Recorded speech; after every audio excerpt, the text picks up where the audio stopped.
자, 그럼 세 번째 열쇠가 뭐라고요? 세 번째 열쇠가 뭐예요?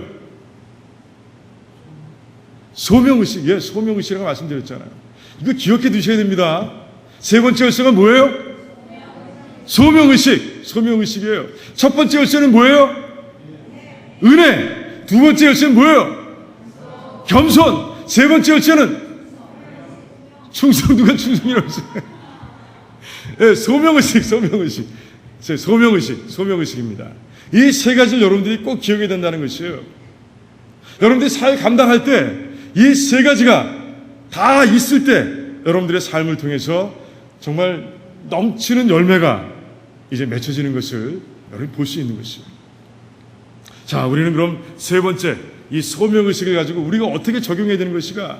우리가 삶 가운데, 우리가 사회 감당하는 가운데 어떻게 적용할 것인가? 여러분들 정말 잘 생각해 보셔야 돼요. 하나님께서 나에게 이런 음성을 주셨습니다. 하나님께서 나에게 사명을 주시기 위해서 바울처럼 나를 분명하게 만나주셨습니다. 하는 분 손 들어보세요. 없죠? 드무실 거예요. 드무실 거예요. 그렇다면 어떻게 소명을 깨닫냐는 것이죠. 하나님께서 나에게 주신 소명이 뭐냐는 것이죠. 루다 집사님 뭐예요? 섬김. 들었어요? 근데 왔죠, 그죠? 분명히 알고 있는 거죠. 분명히 깨닫고 있는 것이에요. 루다 집사님은 섬김이 본인의 은사라고 말씀하셨어요. 소명이라고 말씀하셨어요. 최 집사님 뭐예요? 섬김? 최 집사님도 섬김이에요. 우리 교회는 그래서 잘 되는 거예요. 섬기는 분들이 많기 때문에 잘 되는 거예요. 섬기는 자의 그 특권이 뭐죠? 축복이 뭐죠? 예수님께서 약속하신 축복? 천국에서 큰 자가 될 것이라고 말씀해요. 큰 자. 섬기는 자가 큰 자라 이렇게 주님께서 말씀하셨어요. 우리가 소명을 알기 위해서는 여러분들은 여러분의 은사를 발견할 수 있어야 돼요.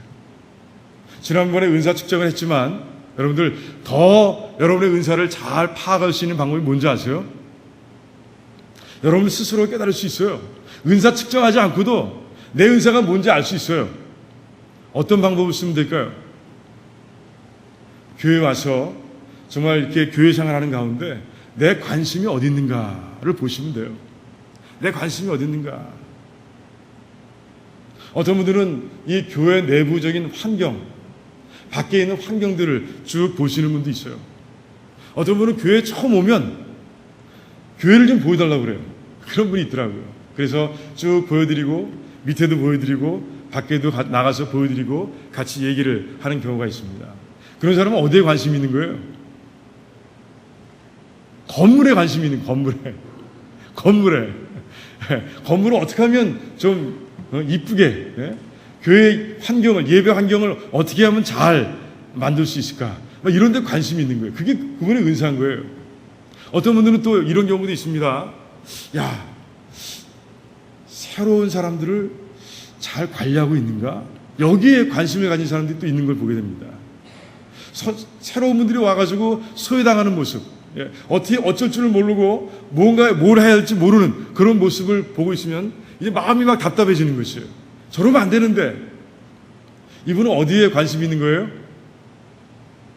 새 가지고 섬기는 데 관심이 있는 거예요. 거기에 은사가 있는 것이에요.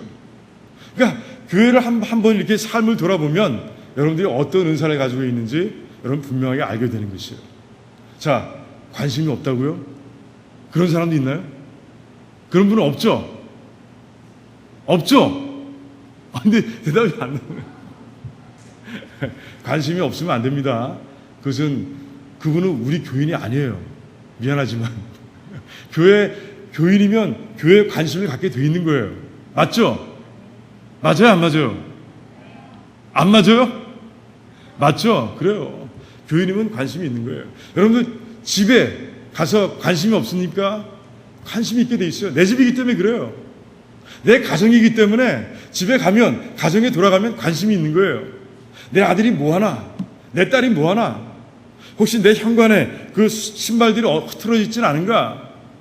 혹시 그 개수대에 아직 설거지 안 하는 것들이 없는가? 한번 보는 거예요. 보게 돼 있습니다. 관심을 가지게 돼 있죠, 당연히. 그게 집에 가정으로 멤버로 살아가는 사람의 특징인 것이에요. 그냥 와서 아무 관심이 없는 사람은 그 집하고는 관계가 없는 사람이에요. 도둑일 수도 있고요. 그 사람들은 거기 뭐가 있는가 관심이 있겠지. 그래요. 그런 겁니다. 교인이라면, 교회 성도라면 관심이 있어야 되는 것이에요. 그 관심이 뭔지 여러분들이 가만히 분석해 보면 내 은사가 뭔지 알 수 있게 되는 것이에요. 그 은사와 소명은 밀접하게 관계되어 있어요. 바울에게 그냥 선교의 소명을 주셨을 것 같습니까? 그렇지 않아요. 바울에게 그렇게 하지 않았습니다. 바울은요, 말씀을 많이 하는 사람이었고요. 그리고 교회의 잘못된 모습을 보면 불같이 분노하는 사람이었고요. 그렇게 정의로운 것이에요. 의의가 넘치는 사람이었어요. 그리고 그는 열정이 넘쳤습니다. 교회가 잘못되었다는 소식을 들으면 그게 어디든 간에 달려가는 그런 모습이었어요. 그냥 바운더리가 정해져 있는 그런 삶의 모습이 아니었다는 것이죠.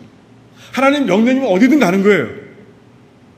교회가 잘못된 모습을 보면 어디든 달려가는 것이에요. 그게 바울의 모습이었다는 것이죠. 그 모습을 보고 하나님께서는 이 친구는 선교에 써야 되겠구나 라고 하나님께서 결정하신 거예요. 은사가 있는 것이에요. 그 은사의 베이스에서 하나님께서는 소명을 주신다는 것이죠. 그래서 그 은사에 대해서 베드로전서 4장에서 뭐라고 그래요? 제가 늘 말씀드리지만, 은사 말씀드릴 때마다 제가 말씀드리는 말씀이지만 4장 10절에 보면 모든 성도들이 다 한 가지 이상의 은사를 가지고 있다라고 주님께서 말씀하고 계신 거예요. 하나님께서 말씀하시는 거예요. 왜? 하나님께서는 한 성도도 웨이스트하길 원하시지 않는 거예요. 모두가 다 교회를 세우는 일에 동역하길 원하는 것이에요. 바울이 정말 모든 사람들을 다 같이 협력해서 그렇게 동역하며 교회를 세워갔듯이 그게 바로 하나님의 마음인 것이에요. 바울의 마음속에 부어주신 하나님의 마음인 것이에요. 하나님께서는 한 사람도 웨이스트하지 하기를 원하시지 않는 거예요. 다 같이 동역해서 교회를 세워가는 그런 모습을 하나님께서는 보시길 원하는 거예요. 그래서 모든 사람들에게 다 은사를 주신 거예요.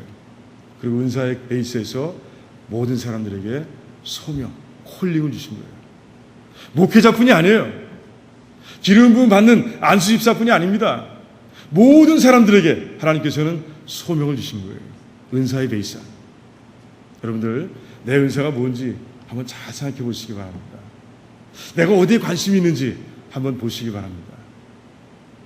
그리고 그 은사가 하나님께 주신 소명인 것을 여러분들 아시기 바랍니다. 그래서 저는 이 바울처럼 초대교회 그 리더들처럼 여러분들이 한 마음이 돼서 자기가 받은 소명을 최선을 다해서 이루어가는 가운데 모든 사람이 그 소명을 그렇게 최선을 다해서 이루어가는 가운데 우리 두라노 침례교회가 정말 멋진 모습으로 성장하길 원합니다. 멋진 모습으로 세워지길 원해요. 여러분들이 그렇게 되길 원합니다. 은사를 발견하시고 그리고 소명을 깨달으시고 그리고 그 소명의식을 가지고 여러분들이 정말 최선을 다하고 달려가는 모습 되길 원합니다. 거기에 더해서 첫 번째, 두 번째 열쇠, 그 은혜를 잊지 않으시고 그리고 나를 자랑하는 것이 아니라 내 약함을 자랑하는 가운데 하나님의 능력으로 충만해져서 하나님의 능력에 힘입어서 자신의 소명을 이뤄가는 그런 가운데 교회를 세우는데 한 사람도 낙오하지 않는 그런 귀한 교회가 되기를 주님의 이름으로 축원드립니다. 기도하겠습니다.